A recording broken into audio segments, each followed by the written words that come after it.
Halo semuanya, kami dari kelompok 5 akan menjelaskan tentang media convergence. Menurut Jenskins, konvergensi media adalah proses yang berkelanjutan yang tidak boleh dilihat sebagai perpindahan dari media lama, melainkan sebagai interaksi antara bentuk media yang berbeda dan platform. Konvergensi media memungkinkan pengguna untuk mengakses konten multimedia dari berbagai sumber dengan lebih mudah, seperti menonton video di internet, mendengarkan radio streaming, atau membaca berita online. Ini juga mengubah cara konten diproduksi, didistribusikan, dan dikonsumsi, memengaruhi industri media secara keseluruhan. Misalnya, perusahaan media yang sebelumnya fokus pada satu platform mungkin harus menyesuaikan strategi mereka untuk memanfaatkan peluang konvergensi media. Berbagai konsep utama dalam media convergence meliputi interkoneksi. Media convergence menciptakan keterhubungan antara berbagai platform media. Misalnya, konten yang awalnya diproduksi untuk televisi, kemudian dapat disebarkan melalui internet atau aplikasi seluler. Kedua, itu ada interaktivitas. Media convergence memungkinkan interaksi yang lebih besar antara pengguna dan konten media. Pengguna dapat berpartisipasi dalam pembuatan dan berbagi konten, serta berinteraksi langsung dengan pembuat konten dan sesama pengguna melalui platform seperti media sosial dan komentar daring. Ketiga, ada digitalisasi. Media convergence seringkali melibatkan proses digitalisasi konten media. Misalnya, media cetak seringkali memiliki versi digital mereka sendiri yang dapat diakses secara online atau melalui aplikasi. Peluang bisnis. Media convergence membuka pintu bagi peluang bisnis baru di berbagai industri, termasuk hiburan, teknologi, dan periklanan. Kelima, ada perubahan budaya. Media convergence juga dapat mempengaruhi perubahan budaya dengan mempengaruhi cara orang berinteraksi dengan konten media, mempengaruhi persepsi mereka tentang realitas, dan membentuk norma dan nilai-nilai baru dalam masyarakat. Media konvergensi adalah proses di mana berbagai bentuk media seperti cetak, televisi, radio, dan internet semakin berintegrasi menjadi satu dalam lingkungan digital. Ini menciptakan lingkungan di mana batas antara berbagai platform media semakin kabur, memungkinkan konten untuk diakses, dibagikan, dan dikonsumsi melalui berbagai perangkat dan saluran. Media tradisional dan digital saling berintegrasi melalui berbagai cara, yakni penyiaran dan penyediaan konten online. Banyak saluran televisi dan stasiun radio tradisional menyediakan konten mereka secara online melalui situs web atau aplikasi seluler. Kedua, ada integrasi konten dan promosi. Stasiun televisi dan radio sering mempromosikan konten mereka di platform digital seperti media sosial atau situs web. Ada periklanan dan pemasaran. Perusahaan sering menggunakan media tradisional seperti iklan televisi atau cetak untuk mempromosikan konten digital mereka. Yang keempat, ada konten cross-platform. Konten sering diproduksi dan didistribusikan di berbagai platform seperti video yang diunggah ke YouTube. Ada analisis data. Data penggunaan dari platform digital sering digunakan untuk menginformasikan strategi konten dan penempatan iklan di media tradisional. Contoh media convergence dalam berbagai platform dan industri. Yang pertama itu ada streaming media. Platform seperti Netflix, VIU, dan Amazon Prime Video merupakan contoh nyata dari media convergence. Yang kedua itu adalah olahraga. Media convergence juga terlibat dalam industri olahraga dengan platform seperti ESPN Plus dan NBA League Pass. Yang ketiga itu ada media sosial. Media sosial seperti Facebook, Instagram, dan Twitter. Dan jurnalisme. Industri berita dan jurnalisme telah mengalami perubahan besar dengan media convergence. Banyak outlet berita sekarang yang memiliki platform online mereka sendiri, di mana mereka menyediakan konten berita dalam berbagai format seperti teks, video, dan podcast. Yang kelima itu ada permainan video. Industri permainan video juga mengalami media convergence dengan kemunculan platform streaming seperti Twitch, di mana pemain dapat menyiarkan permainan mereka secara langsung kepada pemirsa. Media convergence telah mengubah cara orang mengakses dan mengkonsumsi konten media secara signifikan dengan menyatukan berbagai platform media tradisional dan digital. Berikut adalah beberapa analisis tentang dampak media convergence. Pertama itu adalah akses yang lebih mudah. Media convergence telah membuat akses terhadap konten media jauh lebih mudah bagi para pengguna. Kedua itu adalah pilihan konten yang lebih luas. Media convergence telah meningkatkan pilihan konten yang tersedia bagi pengguna. Yang ketiga itu ada interaktivitas yang tinggi. Media convergence telah memungkinkan interaksi yang lebih besar antara para pengguna dengan konten media. Personalisasi konten. Dengan media convergence, konten media dapat dipersonalisasi sesuai dengan preferensi pengguna. Yang kelima, kemampuan berbagi yang luas. Media convergence telah memungkinkan pengguna untuk dengan mudahnya berbagi konten dengan orang lain melalui berbagai platform, termasuk media sosial, pesan instan, dan surel. Dengan demikian, media convergence telah membawa perubahan yang signifikan dalam cara orang mengakses dan mengkonsumsi konten media, memperluas pilihan interaksi dan pengalaman pengguna secara keseluruhan. Untuk selanjutnya akan dijelaskan oleh rekan saya. Selanjutnya, dampak media convergence terhadap model bisnis tradisional dalam industri media. Yang pertama, persaingan yang lebih ketat. Media convergence membawa bersama perubahan dalam lingkup persaingan. Media tradisional seperti surat kabar, televisi, dan radio sekarang harus bersaing dengan platform digital seperti situs web berita online, aplikasi streaming, dan media sosial. Yang kedua, perubahan model bisnis. Media tradisional harus mengubah model bisnis mereka untuk tetap relevan di era konvergensi. Misalnya, banyak surat kabar yang beralih dari model bisnis cetak ke model bisnis digital dengan berlangganan daring atau iklan online. Yang ketiga, perubahan konsumsi konten. Konsumsi tidak lagi terpaku pada saluran atau platform tertentu. Mereka lebih memilih untuk mengakses konten melalui berbagai perangkat dan platform. Yang keempat, pengurangan biaya produksi dan distribusi. Tradisional, produksi dan distribusi media cetak dan siaran memerlukan investasi besar dalam infrastruktur fisik dan logistik.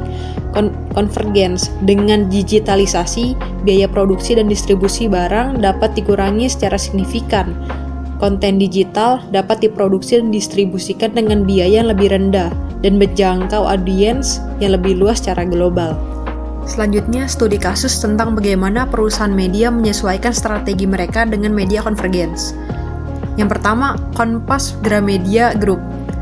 Kompas Gramedia Group telah memperluas kehadirannya ke media digital dengan meluncurkan berbagai platform online termasuk situs berita, portal informasi, aplikasi berita, dan situs e-commerce. Yang kedua, Transmedia Corpora. Transmedia memiliki berbagai platform digital, termasuk situs berita seperti detik.com, transmedia.id, dan lain sebagainya. Mereka juga memiliki platform video on demand, seperti Trans TV Live dan Trans 7 Live. Yang selanjutnya, bagaimana media convergence memberikan lebih banyak pilihan dan pengalaman interaktif bagi konsumen. Yang pertama, akses multiplatform. Dengan media convergence, konten media tidak lagi terbatas pada satu platform saja. Konsumen sekarang memiliki akses ke berbagai platform seperti televisi, internet, smartphone, tablet, dan perangkat lainnya. Yang kedua, interaksi langsung. Media convergence juga memungkinkan interaksi langsung antara konten dan pengguna. Contohnya, media sosial memungkinkan pengguna untuk berinteraksi dengan konten, mengomentari, membagikan, dan bahkan menciptakan konten mereka sendiri. Selanjutnya, analisis tentang perubahan perilaku konsumen dalam mengonsumsi konten media. Yang pertama, peningkatan konsumen konten digital. Semakin banyak konsumen yang beralih dari media tradisional, seperti televisi kabel dan cetak, ke platform digital. Mereka lebih memilih untuk mengonsumsi konten secara online, melalui layanan streaming, situs web berita, dan media sosial. Faktor-faktor seperti kenyamanan, aksesibilitas, dan pilihan konten yang lebih luas telah mendorong pergeseran ini. Yang kedua, perubahan pola tontonan. Pola tontonan konsumen juga mengalami perubahan signifikan. Mereka lebih cenderung untuk menonton secara maraton, seri TV atau film. Baik, materi selanjutnya akan dibahas oleh saya, Marcel, mengenai media convergence dalam implikasi sosial dan budaya. Dampak terhadap budaya dan identitas sosial. Yang pertama, ada pembentukan identitas digital, yang dimana media convergence telah memungkinkan individu untuk secara aktif membentuk identitas digital mereka melalui berbagai platform media sosial, baik itu blog dan jejaring online. Lalu yang kedua, ada diversifikasi budaya, yang dimana akses yang lebih besar terhadap konten media dari berbagai budaya telah mengarah pada diversifikasi budaya. Orang yang dapat dengan mudah mengakses dan terlibat dengan konten budaya dari seluruh dunia yang dapat memperkaya pengalaman mereka dan memperluas pemahaman tentang budaya lainnya. Lalu dampak yang terakhir yaitu ada penggabungan budaya. Konvergensi media ini juga telah menyebabkan penggabungan budaya di mana unsur-unsur budaya yang berbeda dapat bersilangan dan menciptakan bentuk baru dari ekspresi budaya. Contohnya adalah penggabungan musik tradisional dengan genre musik modern atau penggabungan elemen-elemen budaya dalam film, televisi, dan karya seni lainnya. Selanjutnya, yaitu ada tantangan dan peluang yang dihadapi dalam era media convergence. Yang pertama ada polarisasi dan fragmentasi. Merupakan salah satu tantangan utama adalah polarisasi dan fragmentasi budaya yang dapat terjadi sebagai hasil dari akses yang lebih besar terhadap berbagai konten media. Lalu yang kedua ada pelanggaran privasi dan keamanan data. Era media konvergensi juga membawa tantangan terkait privasi dan keamanan data. Lalu yang ketiga ada kesenjangan akses. Meskipun media konvergensi telah meningkatkan akses informasi secara keseluruhan, banyak ada kesenjangan akses yang perlu diatasi. Tidak semua orang memiliki akses yang sama terhadap teknologi dan infrastruktur yang dibutuhkan untuk terlibat dengan media konvergensi yang dapat memperdalam divisi sosial dan ekonomi itu sendiri. Melanjuti materi selanjutnya, meskipun ada tantangan yang harus dihadapi, media konvergensi juga membawa peluang besar. Ini menciptakan ruang untuk pertukaran budaya yang lebih luas, mempromosikan inklusivitas dan pemahaman lintas budaya. Dengan pendekatan yang bijaksana dan inklusif, potensi positif dari media konvergensi dapat dimanfaatkan untuk memperkaya budaya dan identitas sosial masyarakat. Materi diskusi, apa tantangan utama yang dihadapi dalam mengelola privasi dan keamanan data dalam era media convergence, dan bagaimana sih kita dapat mengatasinya? Berikutnya merupakan salah satu contoh studi kasus dari adanya bentuk konvergensi media. Salah satunya ada The New York Times, salah satu surat kabar paling terkenal di dunia, menghadapi tantangan besar dengan penurunan pembaca cetak dan pendapatan iklan tradisionalnya. Untuk tetap relevan dalam era konvergensi media, The New York Times harus beradaptasi dengan perubahan teknologi dan perilaku konsumen yang semakin digital. Selanjutnya ada beberapa penyesuaian yang dilakukan oleh The New York Times. Yang pertama ada transformasi digital dan paywall, lalu yang kedua ada diversifikasi konten. Dari langkah yang pertama, The New York Times berhasil menarik lebih dari 7 juta pelanggan digital pada akhir tahun 2020, yang menjadikannya salah satu model langganan digital yang paling sukses di industri media. Lalu dari hasil langkah yang kedua, The Daily menjadi salah satu podcast berita paling populer.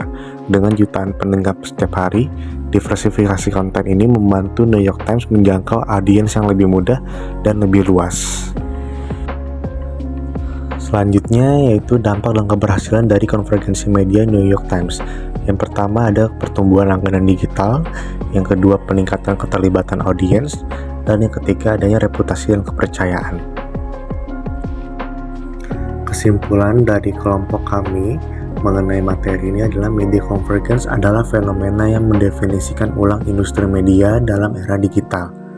Ini menciptakan tantangan signifikan bagi model bisnis tradisional, tetapi juga membuka peluang besar untuk inovasi, pertumbuhan, dan keterlibatan audiens yang lebih dalam. Perusahaan media yang berhasil beradaptasi dengan perubahan ini nantinya dapat memanfaatkan teknologi baru untuk mencapai keberhasilan jangka panjang dan relevansi yang berkelanjutan di pasar yang nantinya akan terus berkembang.